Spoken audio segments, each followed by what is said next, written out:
All you homeowners have unique needs. Some feel the need to leave up holiday decorations year-round. Others have the need to use their garage as practice space for their new metal band. And because each homeowner has unique needs, Geico helps you get the right coverage for your home and what's in it. That way, you get exactly what's right for you, even if your needs are unique. Get more with Geico. Other shows we have for you to enjoy at myclassicradio.net. The Avengers was most certainly not a household name in South Africa prior to the radio series. With no national television service until 1976, the mechanism simply was not present in the country to show television programs to mass audiences. While many other countries revelled in the filmed adventures of John Steed and company, South Africa was not equipped to join in the fun. The series took Britain by storm and made a major impression in the American markets, being that greatest of rarities, a British series given a network transmission slot. However, as a filmed series, rather than a videotaped one, The Avengers was able to gain a modicum of exposure in South Africa through film rentals. Come and listen at myclassicradio.net.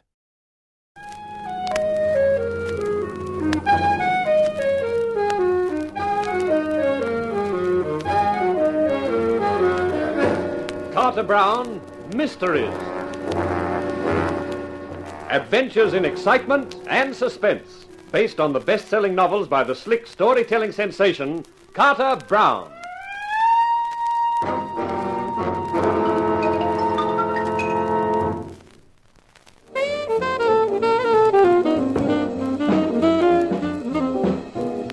I was working in the dark, and I wished someone would turn on some light.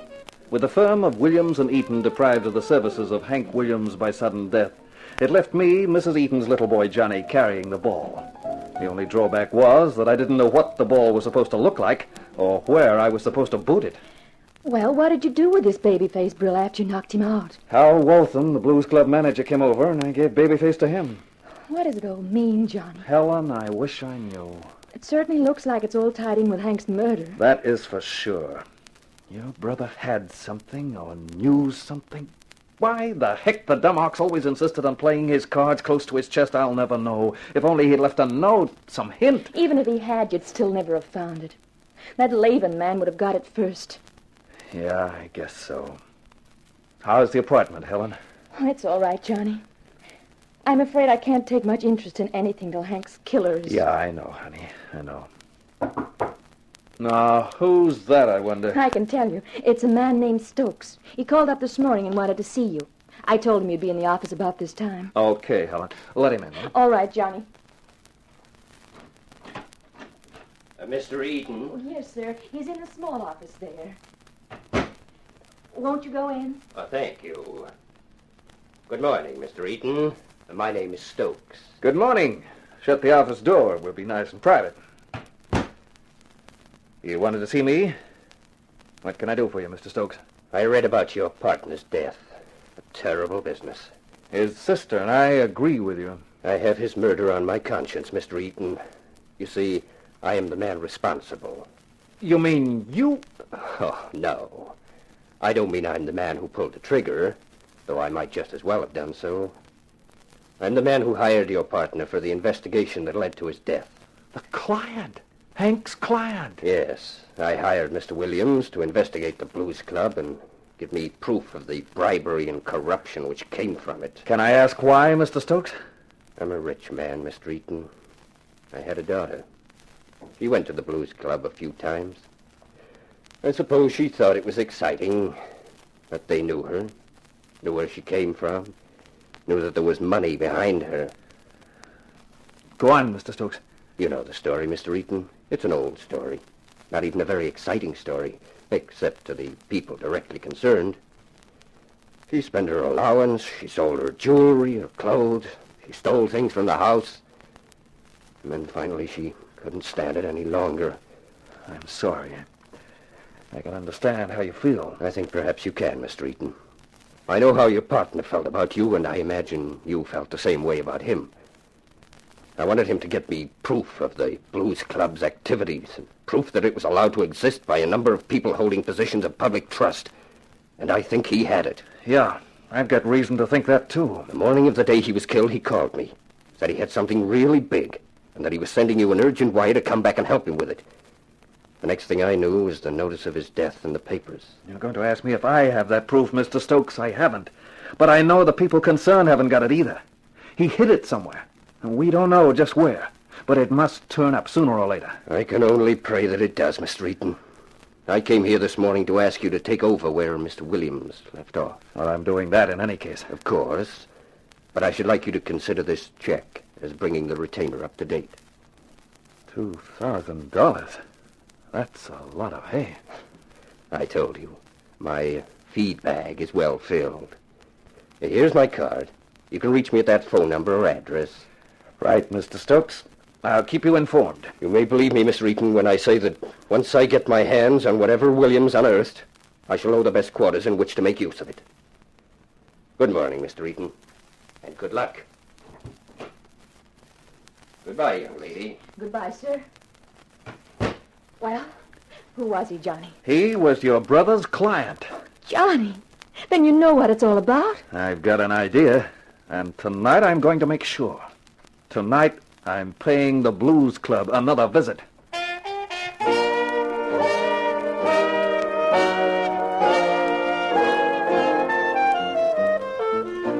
I got there early. The club was only half full. The waiters were looking bored, and after a couple of drinks, I donned the dull expression, too. I folded a couple of 5 spots in half, held them prominently in my hand, and signaled the guy who'd served me.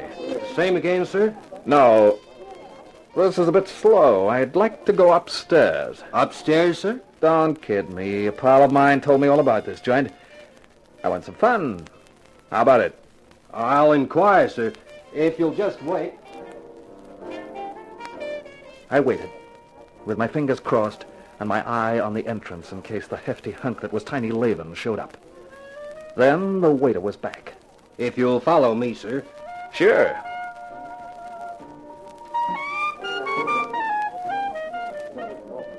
We went past the band to a doorway next to the kitchen. Then up a narrow staircase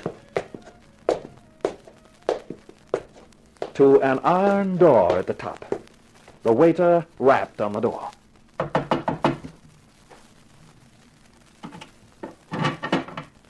Yeah? New member. Okay. Come on in. New member, huh? What's the name? Hyde. Jekyll Hyde. Cost you $50 entrance fee, Mr. Hyde. Sure. Okay, you're in. Through that door. Help yourself. It was a large room, well supplied with gambling tables. It was also well supplied with babes. One of them, a red-headed, swivel-hipped model with the latest type chassis, swayed over. Hello there. You're a new member? That's right. I'm Anna. Nice to know you.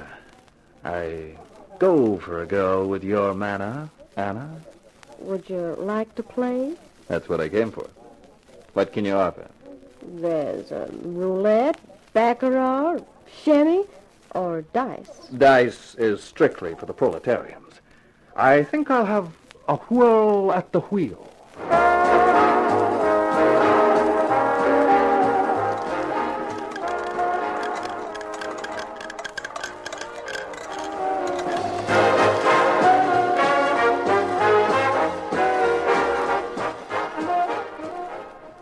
Have some more champagne, honey?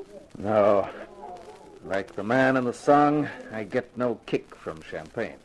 Try one of the other tables. What for? I dropped $400 on the roulette. What makes you think I'll be any luckier at the others? Say, you're really down, aren't you, sugar? Right down. Down where you can't get no downer. I want something exciting, something new, something with a real lift in it. Maybe I could do something about that. Come with me.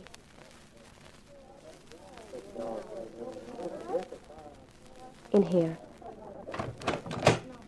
Give me $200 and I'll get it for you. Okay. Just wait here. I lit a cigarette and waited. I thought I was getting closer to finding out what Hank had found out. Then I remembered he'd got killed for it. Here you are, honey. Just 2 pellets? Comes high, doesn't it? $100 a pellet. That's the real thing. You ought to be grateful. I am, baby. And I'm going to demonstrate my gratitude to you. You are, Sugar? How?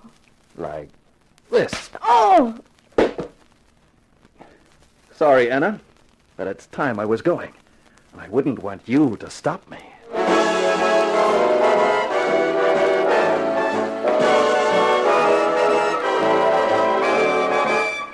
I got past the gorilla at the iron door with no trouble and walked through the club with my gun in my pocket and my fingers cold round the butt. Half an hour later, I was in my apartment, and the 2 little white pellets were safely stowed away. Whether they'd make evidence or not, I wasn't sure. I thought I'd ask Lieutenant Jorgensen sometime. But at last, I knew exactly what went on at the Blues Club.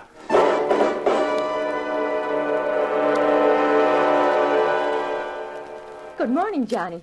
Do you always get into the office this early? Sure, Helen, when I'm breaking in a new secretary. You can't call me new. I've been working here for 3 days now. Did you get anywhere at the Blues Club last night? Yep, I got into their private rooms. And you found out? A few interesting items. Well, here's another interesting item. This letter and package arrived here. Addressed to you in Kentucky and forwarded on. Yes. The day after I came here, I wired back leaving your office as my forwarding address. Here, read the letter first. But that's Hank's handwriting. Dear Helen, this is terribly urgent, or I wouldn't be bothering you. Enclosed is a package. It is vitally important. Please put it in your safe deposit till I send for it. Johnny Eaton is on his way back from Detroit, so I can't send it to him, and I daren't carry it around with me. When I get some time, I'll tell you all about it. When are you coming over for that holiday? Oh, Hank. When am I coming over for that holiday? No, take it easy now, sweetheart. See, let's take a look at that package. It's a notebook. Hey. What is it? Wait a minute. Well, I'll be... Wow. What is it? It's dynamite. It's loaded. No wonder they wouldn't stop at murder to try and get it back. But what is it? Well, without looking at it from beginning to end, it looks like a record of payments, a record of bribery and corruption, of people they've paid to keep their mouths shut. City Hall, state politics, the police, and the narcotics squad. Narcotics? Yeah, that's one of the items I found out last night. The Blues Club's a front for dope peddling. Honey, this little book will lift the roof off the city if it ever hits the press. It'll smash prominent people, people in positions of trust, respectable people. Say, you don't believe it until you see it. And now we've got it. Johnny Eaton, what are you thinking? I'm thinking of using this little book as bait. We might hook quite a lot of fish. Isn't that dangerous? Sure. It was dangerous for Hank. I owe them something for that. And this is paying off time.